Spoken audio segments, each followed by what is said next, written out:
Hey everyone, ready to unlock a little courage and make some changes? I think we all need a little of that sometime. I know I do.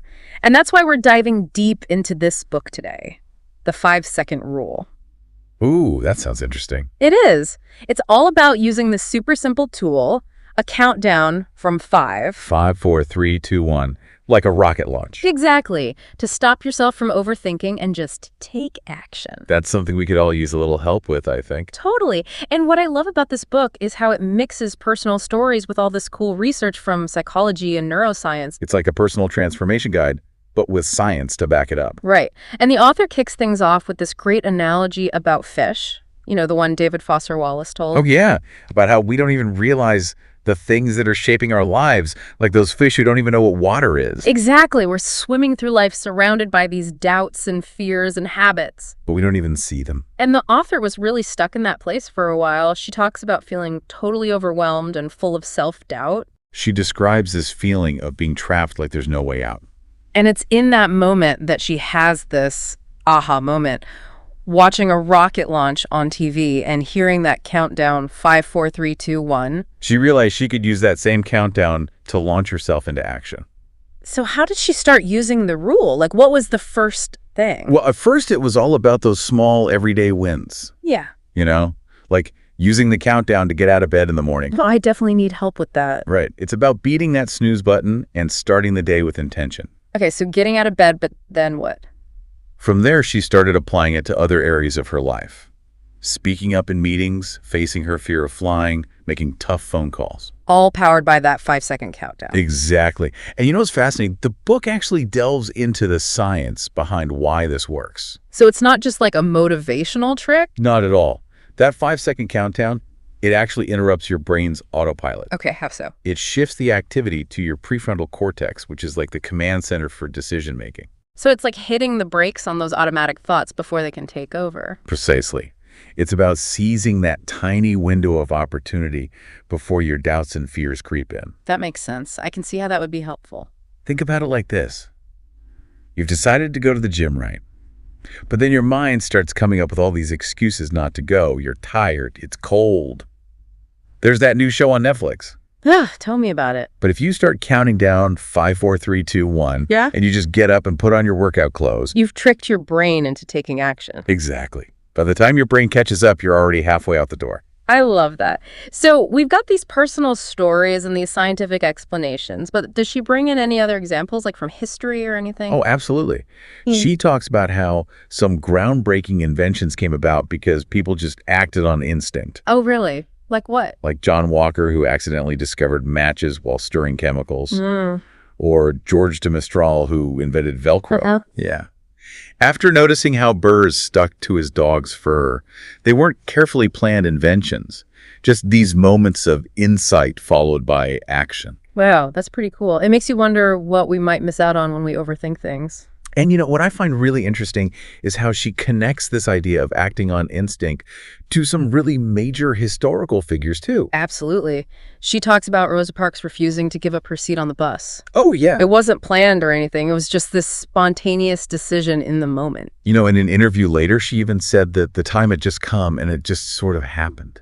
Wow. Powerful, right? So it's not just about overcoming everyday stuff, but recognizing those moments where our instincts might be pushing us to do something big. Even when it's scary. What's even cooler is how she ties that back to the 5-second rule, right? Oh, yeah. It was like her 5-second decision sparked this chain of events that changed history. It's amazing to think about. Yeah. And then it inspired the Montgomery bus boycott, which was led by a young preacher who became Martin Luther King Jr. It's wild. And you know, it's interesting. He later said that he'd had more time to think. He probably would have said no to leading the boycott. Seriously. Yeah. So again, we see the power of just acting on instinct without letting fear hold us back. That's incredibly powerful. So the 5-second rule isn't just about getting out of bed on time or, you know, tackling your to-do list. It's about finding the courage to make big life changes. Ones that seem scary, but could lead to a more fulfilling life. But how do we know when to trust our gut and when to think things through a bit more? That is the question, isn't it? And that's something we'll unpack as we continue to dive deeper into the 5-second rule. But before we get into that, I just want to remind everyone listening, courage isn't just for heroes in history books. It's true. It's something we can all build day by day, decision by decision. One 5-second countdown at a time. What small, courageous act will you take today? We were just talking about these big moments of courage, but the 5-second rule can also help us deal with something we all experience. Worry. It's like this constant background noise in our lives. It's so true. You get caught up in worrying about stuff that might not even happen. Right. And the author talks about this research from a Cornell professor. He interviewed all these senior citizens about their biggest regrets. What was the most common one? Spending too much time worrying. Wow, that's pretty powerful. It makes you think about where you're putting your energy, So how does the 5-second rule help us with all that worry? It's about breaking those thought patterns and shifting your focus. Like the author gives this example about going prom dress shopping with her daughter. Oh, I can totally relate to that. Right. As a parent, you want things to be perfect, especially for those big events. Absolutely. And she was getting caught up in all these worries, finding the right dress, the budget, making her daughter happy. Yeah, it's easy to get lost in all that. But she used the 5-second countdown to stop those thoughts. And then she asked herself 2 questions. What am I grateful for right now? And what do I want to remember about this experience? That's interesting, like taking a step back and focusing on the good stuff instead of getting lost in the what ifs. Exactly. Yeah. And that's where the power of gratitude comes in. It can actually change our brain chemistry. Really? Yeah. It activates those dopamine pathways in our brains, which makes us feel better. It's not just positive thinking. It's like rewiring your brain. So it's like a real physical change. Yeah. It's pretty amazing. That makes a lot of sense, though, when I'm feeling stressed. Taking a moment to appreciate the good things really does help. It's like the worries don't feel as big. Exactly. And the 5-second rule can be that little nudge to make that shift. Now, switching gears a bit, let's talk about anxiety. Have you ever had a panic attack or known someone who has? Yeah, I have. It's intense.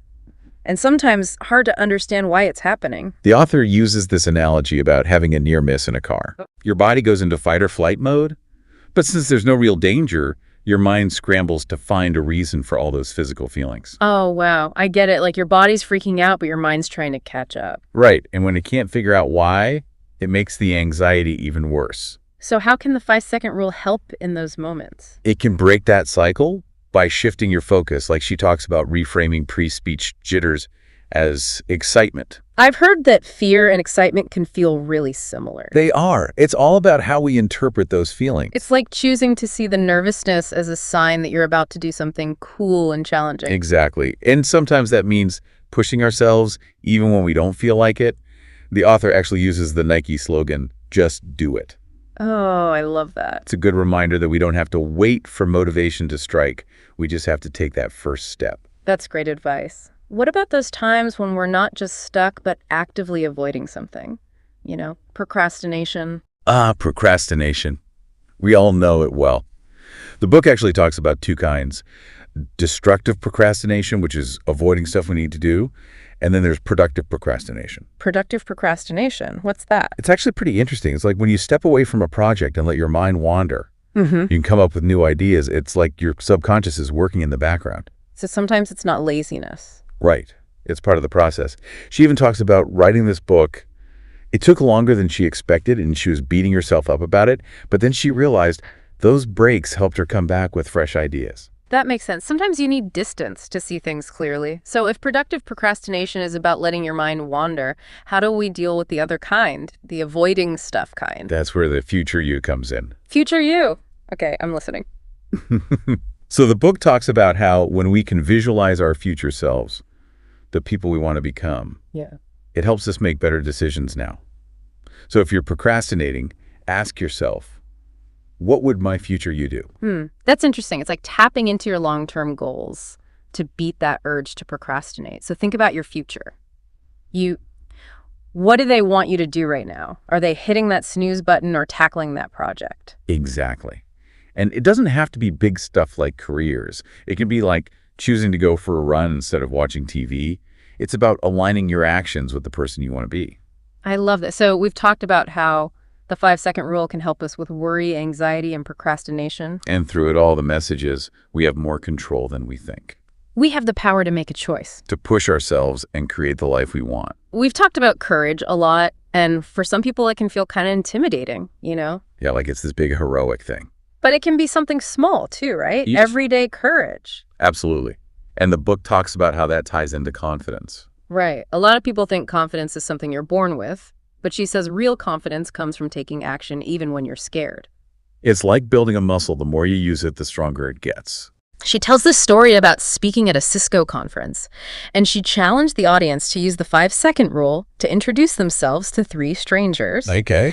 And later she got an email from this engineer who's super introverted, and he ended up chasing down the CEO of Cisco on a bike path to pitch his idea. Wow. Talk about taking a leap.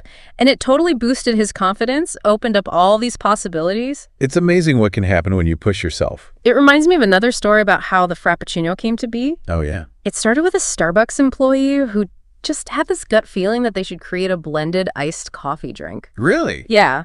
Not a big marketing plan or anything, just one person taking initiative. That's cool. He messed around with recipes, pitched it to a VP, and bam, Frappuccino.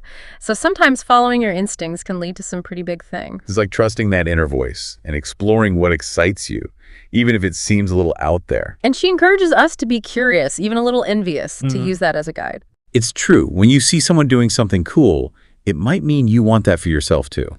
Use that feeling as motivation. Exactly.